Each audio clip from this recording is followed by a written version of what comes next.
Hi, we're going to do a light and energy equation. Pretty cool. I pulled this from the G-test. It's the September 1st, 2021, question number 7. This had a twist. You had to think about it a little bit harder than normal. Let's read the question together. It says a bulb of 120 watts emits a light of wavelength 920 nanometers. Then number of photons emitted by bulb per second are, they want X. X is going to be some number times 10 to the 20, and the value of X is.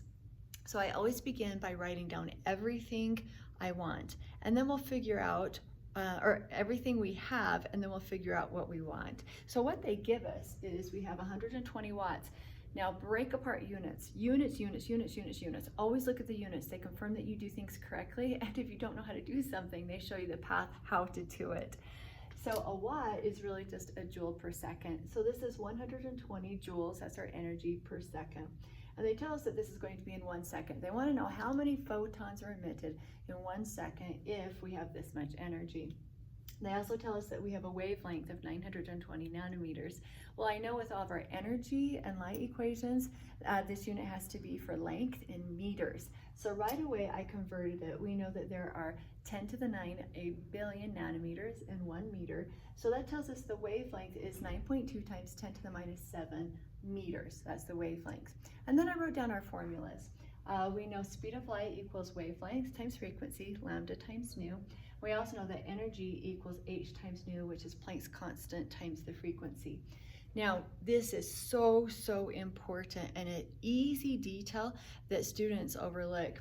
Energy is always, and this is by definition of this equation, energy's unit is going to be joules per photon. How much energy for 1 photon? You have to have that memorized. So as I stand back and I look at all of the information that's been given to me, the formulas that I have, and then I say, okay, what do I want? Well, I want to know the number of photons. There it is. There's my unit. I want the number of photons.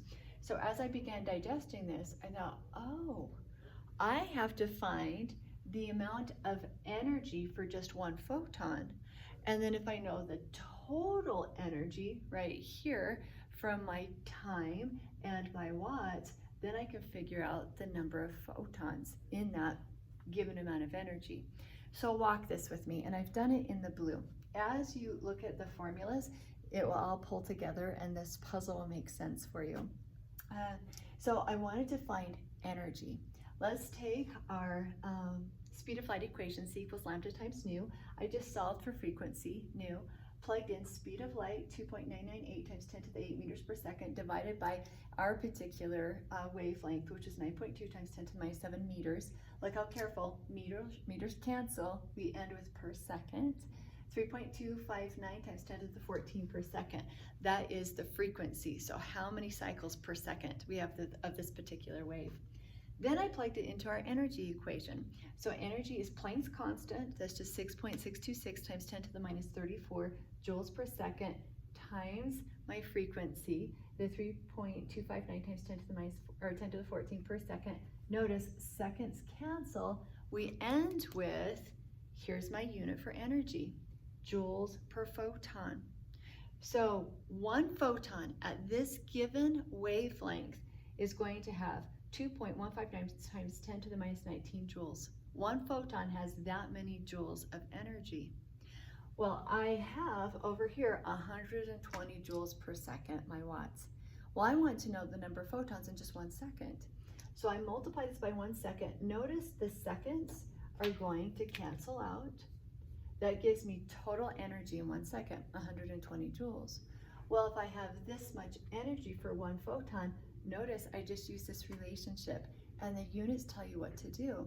I want to get rid of joules, so I put the 2.159 times 10 to the minus 19 joules in the denominator, so joules cancel. That many joules are in 1 photon. So if we do our math, multiply 120 divided by the 2.159, we get 5.557 times 10 to the 20 photons. Now remember, they asked for x, some number times 10 to the 20. Well, if this is 10 to the 20, my x is going to be, I have 2 sig figs. Notice I didn't put a decimal here or here, so I've got 2 sig figs. It's going to be 5.6 is our value for x. Honestly, light and energy, typically really easy formulas to use, easy problems to navigate. So of course they had to make it a little bit harder. We had to think our way through and include the watts.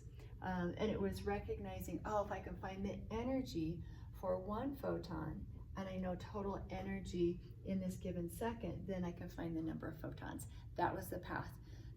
The way to walk this always, write down what you're given, determine what you're trying to find, and then you can find that path in between. Let units guide you. Units will always tell you what to do. If you do need help with light and energy formulas, I'll do a couple of links for you that you can take a look at those. Good work. Good luck in your chemistry class. Thanks. Bye.